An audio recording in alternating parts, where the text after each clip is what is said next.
A esta hora, la Iglesia Metodista Independiente se reúne para presentar su programa En Espíritu y Verdad. Dios es Espíritu, y los que le adoran en espíritu y verdad es necesario que le adoren. Bienvenidos al programa de hoy.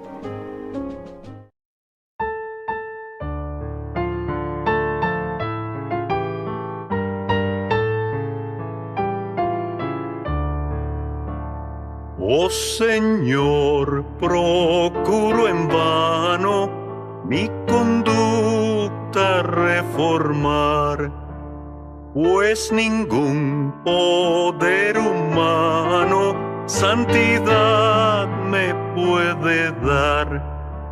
Es mi vida de pecado, diaria ofensa para ti. Pero mi alma ha confiado en tu sangre carmesí. En tu reino está el contento, nada impuro allí entrará. Sin el nuevo nacimiento, ningún alma lo verá.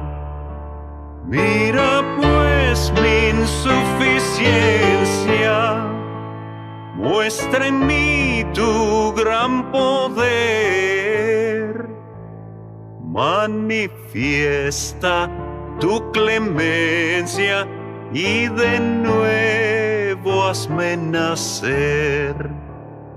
Ven Espíritu Divino, ven y escucha mi oración. Ante ti mi frente inclino por mi regeneración. No vacilo en la esperanza, he llegado a creer que la bienaventuranza en el cielo he de tener.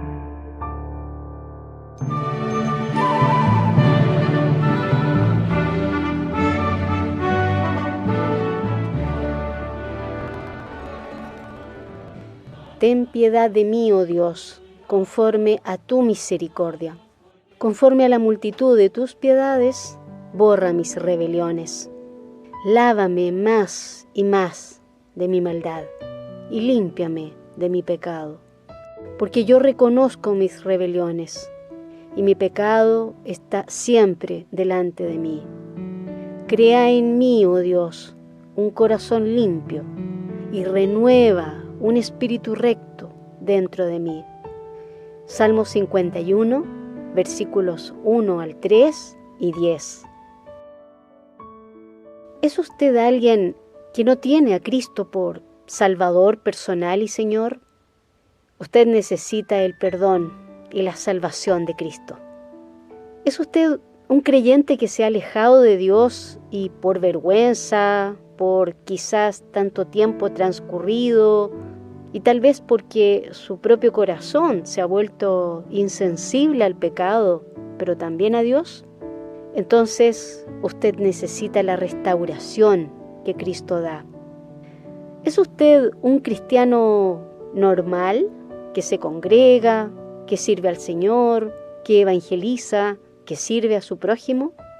Sepa usted que también necesita convicción diaria de pecado y de la gracia de Cristo.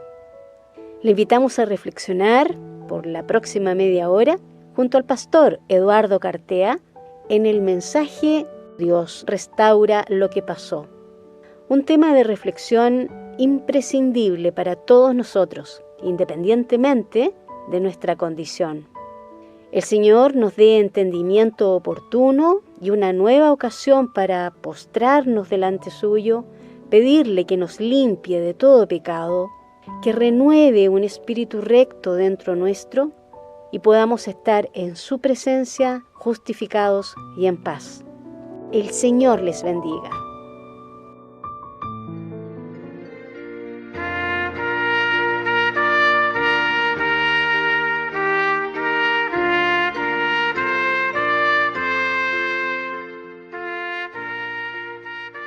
El tema de nuestro mensaje es Dios restaura lo que pasó.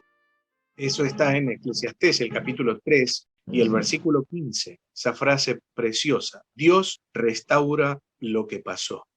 ¿Qué es restaurar?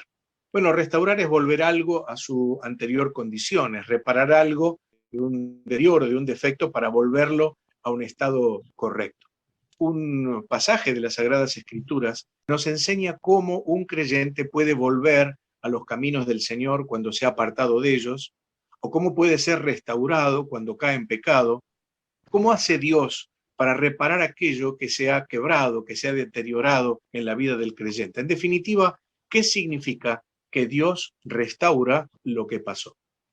El Salmo 51 es una joya de la literatura hebrea, además de ser una página inmortal de la palabra inspirada que brota de un corazón en crisis. El Salmo 51 brota de un corazón en crisis. Es la oración de un creyente espiritual, porque a pesar de su caída tan indigna, tan vergonzosa, en vez de volver sus ojos a la vanidad, al mundo, al pecado, los vuelve a Dios y los vuelve buscando perdón y restauración.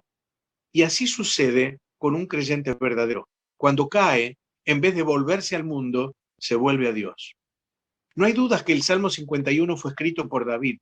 En los capítulos 11 y 12 del segundo libro de Samuel, se narra una de las historias más negras de Israel y uno de sus hombres más grandes. También se narra la historia, una historia muy, muy penosa. Este hombre fue David, el rey David, el dulce cantor de Israel, el hombre que dice la Biblia es conforme al corazón de Dios, conforme a la voluntad de Dios. Es notable cómo la Biblia va con franqueza cuando se trata de narrar errores aún de los hombres más prominentes, de las mujeres más prominentes. No hay ocultamiento, no hay hipocresía. El pecado es pecado, y así se presenta su cometido, sus consecuencias, su juicio de parte de Dios. Aunque también la permanente y fiel asistencia de la gracia y la misericordia de ese Dios tan grande que es tu Dios y mi Dios, el Dios de la Biblia. ¿Cuál es la razón para la inclusión de estas historias de fracasos, de caídas en el libro de Dios?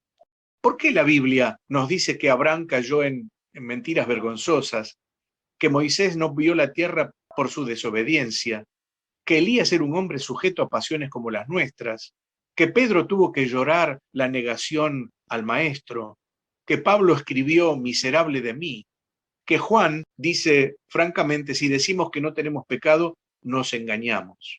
¿Por qué? Bueno, la razón creo que está en 1 Corintios capítulo 10 y verso 11. Dice allí la Biblia, y estas cosas les acontecieron como ejemplo, y están escritas para amonestarnos, fíjese, a nosotros, a quienes han alcanzado los fines de los siglos. Notemos, están escritas para nosotros, hermanos, para usted, para mí, que estamos viviendo seguramente la última etapa de la historia humana. Para eso fueron escritas, para que aprendamos. David en este caso cae en una gravísima falta, más una sucesión de faltas, de horribles pecados, de tal modo que la Escritura dice en 2 Samuel 11:27, esto que David había hecho fue desagradable a los ojos del Señor. Bien podríamos repetir acá ese versículo de Eclesiastés 7:20, ciertamente no hay hombre justo en la tierra que haga bien y nunca peque. Por esto, viendo a estos grandes hombres y mujeres que sin embargo cayeron, debemos pensar lo que nos exhorta la palabra en 1 Corintios 10:12. Usted debe recordarlo conmigo. Así que el que piensa estar firme, mire que no caiga. Recordamos la historia de David antes de leer algo en el Salmo 51. El ejército estaba bajo Joab, el gran general de Israel.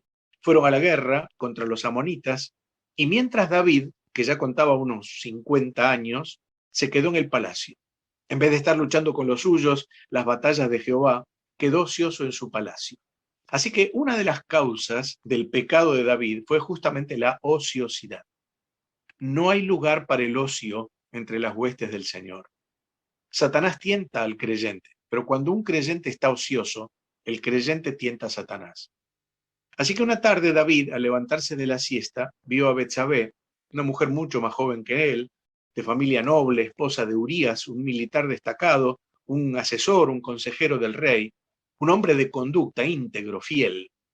David la hizo traer al palacio y, abusando de un derecho que obviamente no tenía, cometió el grave pecado de adulterio. Y como consecuencia, en medio de un vergonzoso engaño, hizo matar a Urías, el esposo de Betsabé.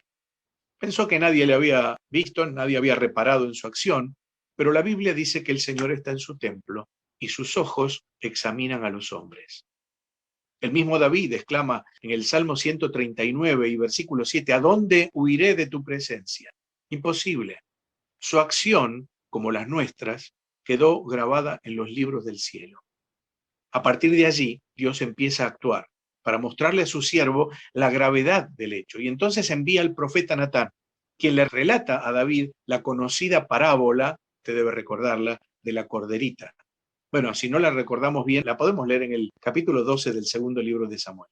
David se enfureció, porque el hombre de la parábola, en vez de matar para comer una de sus muchas ovejas, fue al vecino, tomó la única corderita que tenía, la mató para dar de comer a sus invitados. Entonces David, lleno de ira, se levantó y dijo a Natán, ese hombre es digno de muerte. Entonces el dedo acusador del profeta apuntó al mismo corazón de David y le dijo, tú eres el hombre. David habrá empalidecido, sin duda, habrá caído sobre su asiento, entendió el mensaje, él había tomado la esposa de su fiel amigo Urías, y bueno, luego el castigo de Dios nos hizo esperar. El hijo de David y de Betsabé murió. Pero en medio de esa pena, de esa falta grave, uno puede mirar como trasfondo la maravillosa misericordia de Dios, la ternura incomparable de nuestro Dios. De aquel que dice la Biblia, que conoce nuestra condición y que se acuerda de que somos polvo, nada más que eso, polvo. David abre sus ojos a la realidad y le dice a Natán, pequé contra Jehová. Y Natán le contesta a David, también Jehová ha remitido, es decir, ha perdonado tu pecado, no morirás. Y aunque recibió el castigo de Dios, David tomó por esposa a Betsabé y fue madre del gran Salomón, a quien amó el Señor, dice la Biblia. Y con seguridad, el premio mayor que la gracia concedió a aquella mujer ha sido permitirle aparecer como una de las antecesoras del Mesías, según lo vemos en la genealogía de Mateo capítulo 1. Sin dudas, esta experiencia es una mancha en la vida de David. Por eso leemos en primer libro de Reyes, capítulo 15, versículos 4 y 5, por amor de David, Jehová su Dios mantuvo su lámpara encendida en Jerusalén y le dio un hijo que le sucediera para fortalecer así a Jerusalén. Por cuanto David había hecho lo recto ante los ojos de Jehová y de ninguna cosa que le mandase se había apartado en todos los días de su vida, salvo en lo tocante a Urías Eteo, el esposo de Betsabé. Y esta caída moral y espiritual en la vida de David le llevó a escribir este salmo monumental, el Salmo 51. Qué triste que es, hermanos, cuando Dios apaga la lámpara de algún creyente. Aquí dice que la lámpara de David todavía estaba encendida, pero a veces en la vida del creyente que se aparta del Señor, que no confiesa sus pecados, la lámpara se apaga. A ver, tenemos linternas en nuestra casa. ¿Qué pasa cuando una linterna no está cargada, no tiene pilas, tiene esa luz mortecina, amarillenta? No nos sirve, no nos sirve. Bueno, cuando un creyente no confiesa su pecado al Señor y está caído en su vida espiritual, es como una lámpara sin luz, no sirve. La pregunta entonces es cómo está tu lámpara, cómo está mi lámpara. ¿Está ardiendo? ¿Está prendida? ¿Está encendida con la luz de Dios o no está dando luz? Bueno, podemos ver que no fue en vano lo que le ocurrió a David, sino que en esta página, casi diríamos patética de las Escrituras, nos descubre el arrepentimiento, la confesión del creyente que servirá para nuestra bendición. Voy a dividir el Salmo en dos partes, este Salmo 51. Hoy hablaremos de arrepentimiento y confesión en los versículos 1 al 9, muy brevemente. Leo entonces Salmo 51, primeros 9 versículos. Acompáñeme con su Biblia, por favor. Dice, ten piedad de mí, oh Dios, conforme a tu misericordia. Conforme a la multitud de tus piedades, borra mis rebeliones. Lávame más y más de mi maldad y límpiame de mi pecado. porque yo reconozco mis rebeliones y mi pecado está siempre delante de mí. Contra ti solo he pecado y hecho lo malo delante de tus ojos para que seas reconocido justo en tu palabra y tenido por puro en tu juicio. Y aquí en maldad he sido formado y en pecado me concibió mi madre. Y aquí tú amas la verdad en lo íntimo y en lo secreto me has hecho comprender sabiduría. Purifícame con hisopo y seré limpio. Lávame y seré más blanco que la nieve. Hazme oír gozo y alegría, y se recrearán los huesos que has abatido. Esconde tu rostro de mis pecados y borra todas mis maldades. Dice, en primer lugar, en un acto de rendición al Señor, los versículos 1 y 2. Ten piedad de mí, oh Dios, conforme a tu misericordia. Conforme a la multitud de tus piedades, borra mis rebeliones. Lávame más y más de mi maldad y límpiame de mi pecado. No podemos pensar en David sino postrado ante Dios, derramando su alma en una actitud de rendición incondicional, humillado, quebrantado, implorando perdón. David ha sido consciente de su falta. El Espíritu Santo le ha hecho dimensionar en su justa medida su pecado y lo siente delante de Dios, se siente su enormidad. Y hay tres rasgos que enfatiza David de Dios en este salmo en medio de sus lágrimas de arrepentimiento. En primer lugar, habla de la piedad de Dios. Dice, ten piedad de mí, oh Dios, conforme a tu misericordia. Piedad es compasión.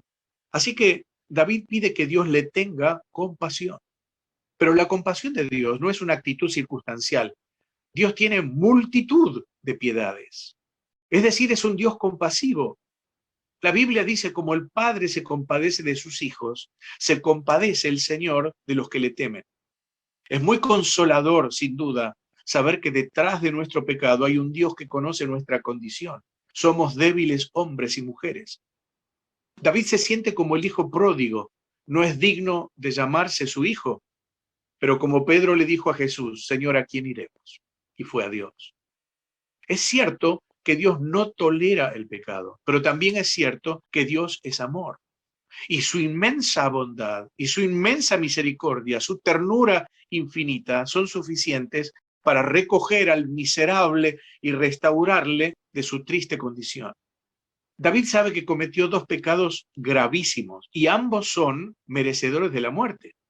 El pecado de adulterio era pecado con la muerte y la muerte por lapidación. El pecado del asesinato era penado con la propia vida. Así que los dos pecados eran con juicio de muerte. Así que David sabía el tremendo riesgo, más allá de la vergüenza que le deparaba su horrible pecado. Le vemos hundido en su pecado, señalado por el dedo, no del profeta Natán, sino de Dios, como si fuera un reo merecedor del más duro castigo. Y solo le queda un recurso, la gracia misericordiosa de Dios. Sabe que Dios es misericordioso y piadoso, como dice el Éxodo 34:7, lento para la ira y grande en misericordia. Ese autor fantástico que es F.B. Meyer escribió esto: solo creyendo en sus misericordias nos atrevemos a ver nuestros pecados. Pero sería inútil que David reconociera la piedad y la misericordia de Dios y no buscara de él la limpieza de su pecado.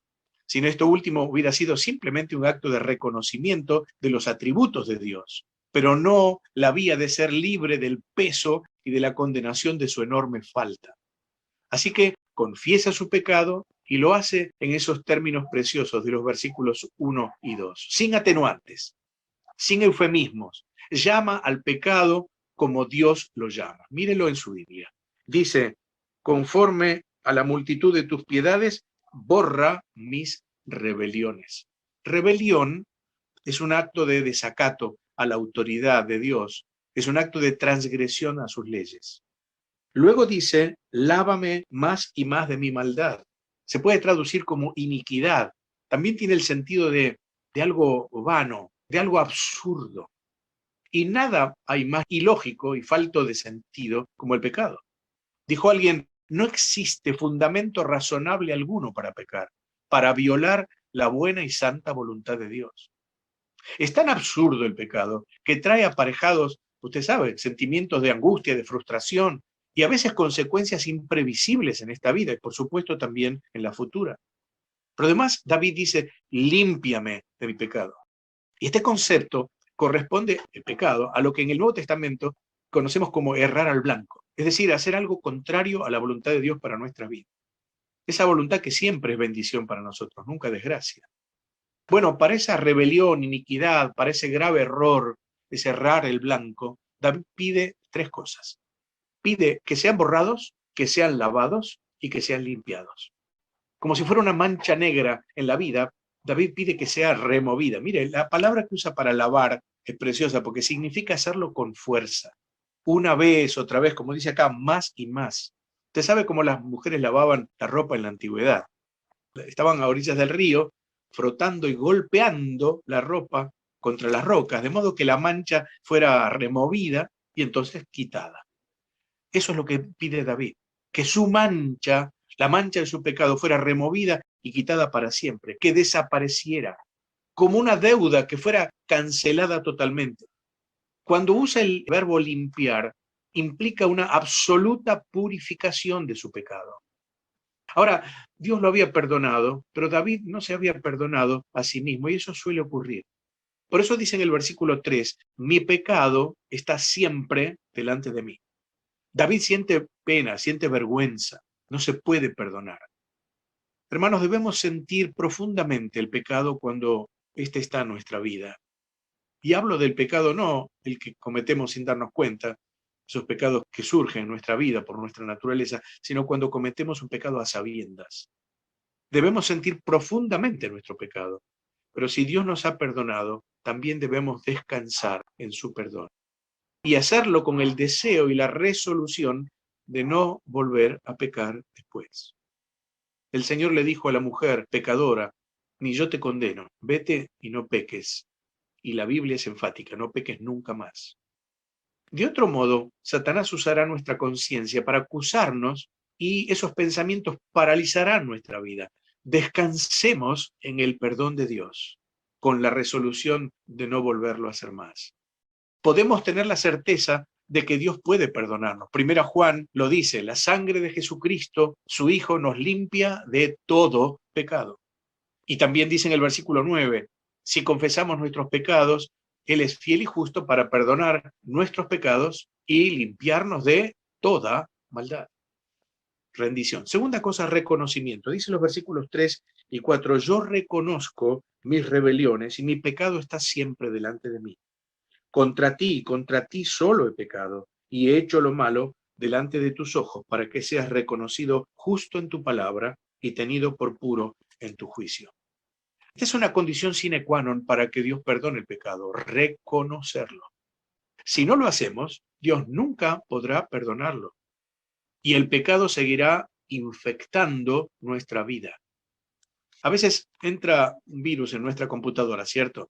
El programa que lo remueve, que lo limpia, nos advierte, hay un virus, usted desea removerlo, y en caso que lo aceptemos, entonces, reconociendo que está infectado el dispositivo, el antivirus entonces comienza a actuar. De otro modo, no lo hará. En el proceso del arrepentimiento, David primero reconoce su pecado. Dice, yo reconozco. Hasta ahí no había reparado en él. Era consciente de lo que hacía. Nadie le había obligado a hacerlo. Lo había hecho inclusive con premeditación. Sin embargo, el pecado suele tener esa particularidad.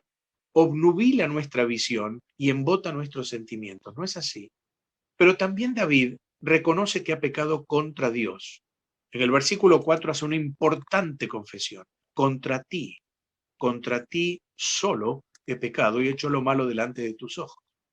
Así que David reconoce que ha pecado contra Dios, pero notemos que dice que ha pecado solo contra Dios. Y esto es curioso porque en realidad no había pecado contra Betsabé, claro que sí. Contra su esposo Urías, por supuesto. Contra su pueblo también. Pero la triste realidad es que la ofensa siempre es en primer lugar hacia Dios. En segundo libro de Samuel, capítulo 12 y verso 13, después que es acusado por Natán, David dice estas palabras, pequé contra Jehová, el Señor. ¿Te recuerda el pródigo? El pródigo dijo, he pecado contra el cielo, contra Dios, y contra ti, contra el Padre. Primero es contra el cielo, luego contra los hombres. Dios siempre es el primer ofendido, el primer herido por nuestro pecado. Sus ojos puros y santos quedan afectados cuando contempla nuestra maldad, y especialmente cuando la cometemos a sabiendas y livianamente. El pecado fundamentalmente hiere el corazón de Dios. Pero además el pecado afecta a mis semejantes. David pecó contra Betsabé, contra Urías, contra su pueblo. David había burlado y ofendido al Dios de ellos. Y David se encontró cara a cara con el rostro de un Dios totalmente airado. Cuando pecamos contra un hermano, debemos saber que pecamos contra el Dios del hermano. Y debemos saber también que Dios le defenderá y nos juzgará a nosotros. No quedará impune la maldad, la ofensa contra un hermano. Nuestro pecado entonces produce como una especie de onda expansiva. La iglesia sufre una derrota espiritual, los incrédulos perciben una falta de testimonio, nosotros perdemos el gozo, la comunión, la plenitud, el poder. Es una verdadera tragedia el pecado en nuestra vida. No debemos minimizarlo, sino asignarle la gravedad que él tiene. Bueno, finalmente David reconoce que Dios es justo en castigarle. La expresión para que seas reconocido justo en tu palabra, del versículo 4, y tenido por puro en tu juicio, se puede traducir así. Tú eres justo cuando sentencias e irreprochable cuando juzgas. O dicho de otro modo, en tu sentencia, Dios, tú eres justo y en el juicio de tus labios eres inapelable. Así fue la sentencia del siervo de Dios a David, el dedo acusador de Dios que apuntó su corazón. Y solo bastaron 4 palabras para derribar ese castillo de arena que había conservado durante un año David en el secreto de su alma. Tú eres ese hombre. Fin. El Salmo 19 nos dice, los juicios de Jehová son verdad, todos justos. Y agrega, muy importante, tu siervo es además amonestado con ellos. Hermanos, la palabra de Dios es justa cuando condena nuestro pecado.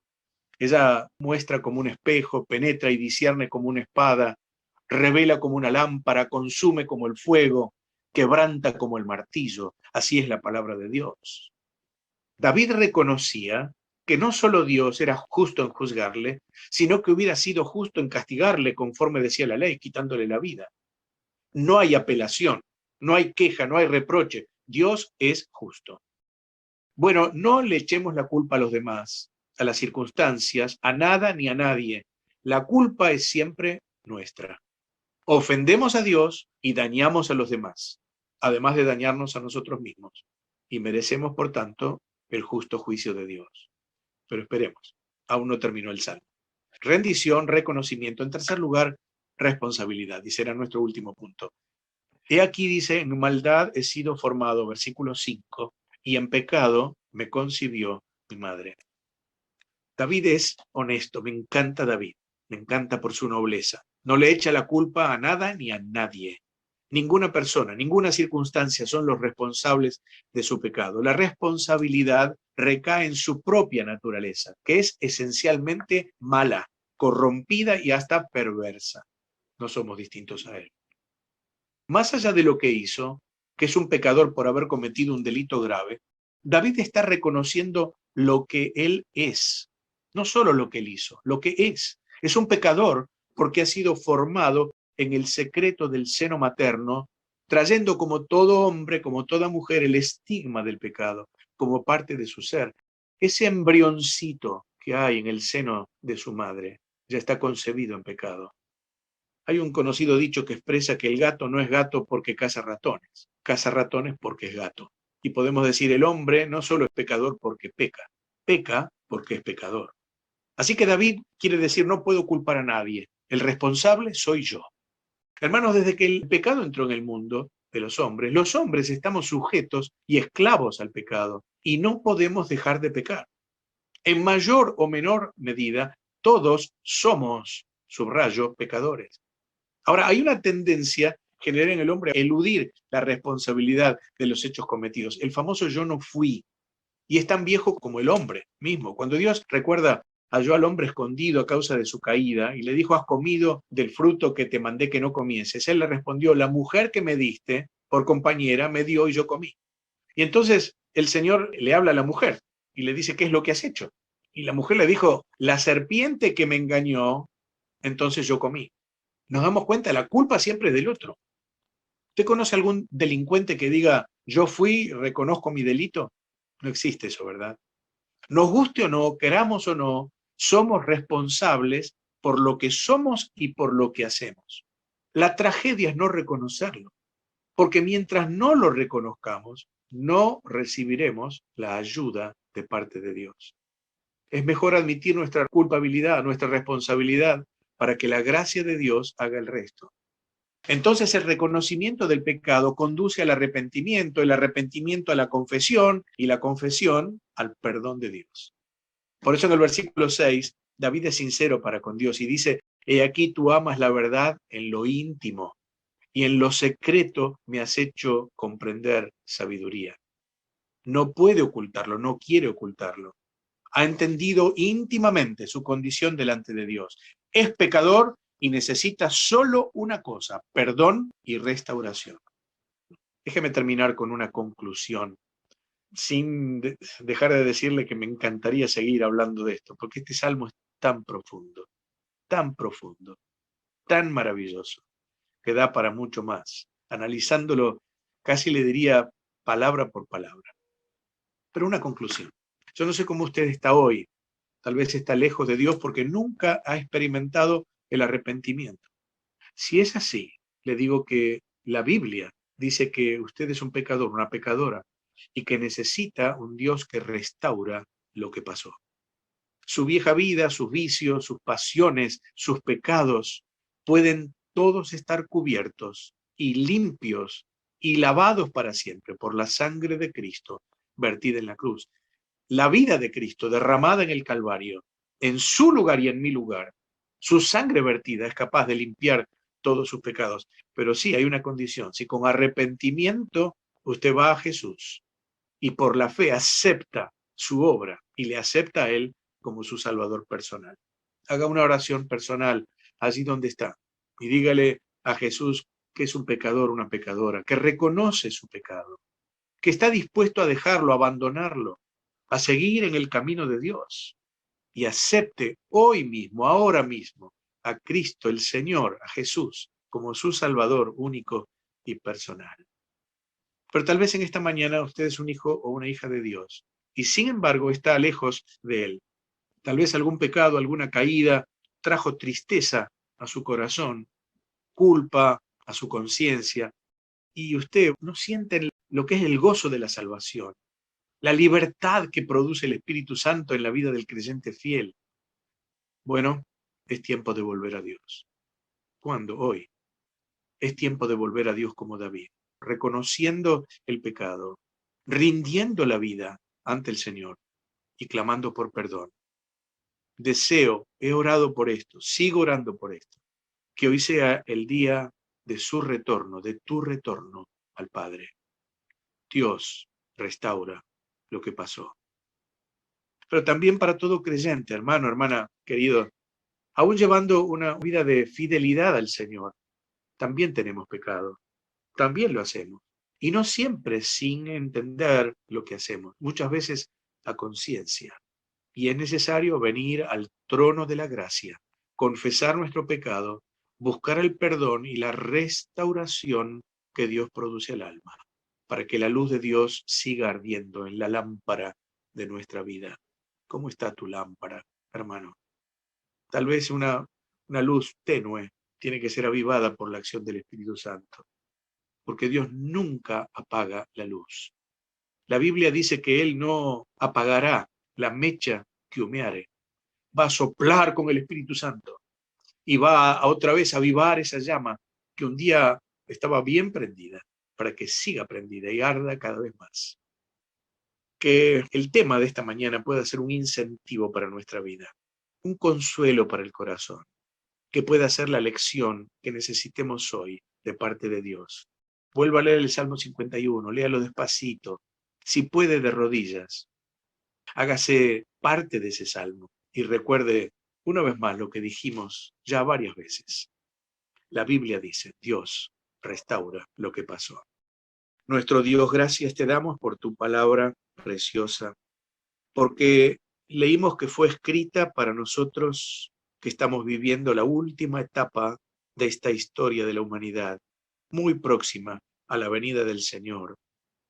Te damos gracias porque las experiencias de tus hijos de la antigüedad, del Antiguo y del Nuevo Testamento, están escritas para nuestra enseñanza.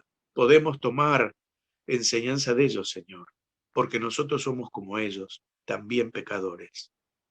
Y en esta mañana te rogamos que nos hables al corazón, si alguno que no es del Señor, que pueda encontrar refugio en el amor de Dios, clamando por perdón, recibiendo a Cristo como su Salvador personal. Tal vez algún niño, un joven, alguna persona mayor, un anciano, toca los corazones, Señor.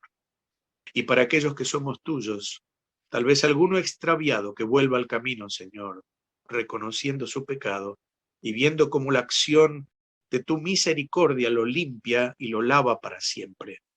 Ya que nosotros que podemos estar aún en tus caminos por tu sola misericordia, te rogamos nos ayudes a entender que cada día necesitamos ir al trono de la gracia, confesar nuestros pecados para que la sangre de Jesucristo, la sangre de tu Hijo, el Señor Jesús, nos limpie de todo pecado. Bendice tu palabra, bendícenos en este día, renueva nuestras fuerzas y ayúdanos a apoyarnos siempre en esa preciosa, infinita misericordia tuya, para gloria de tu nombre y bendición de nuestras vidas. Oramos en el nombre de Jesús, nuestro Señor, nuestro Salvador. Amén.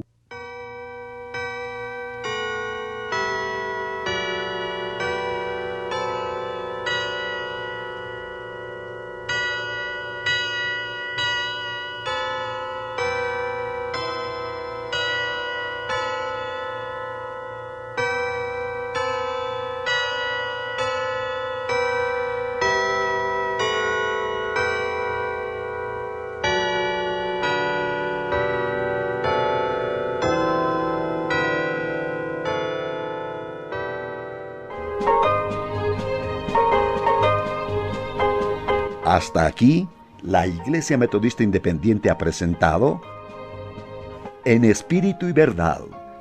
Dios es Espíritu, y los que le adoran, en espíritu y verdad es necesario que le adoren. Que el Señor les bendiga.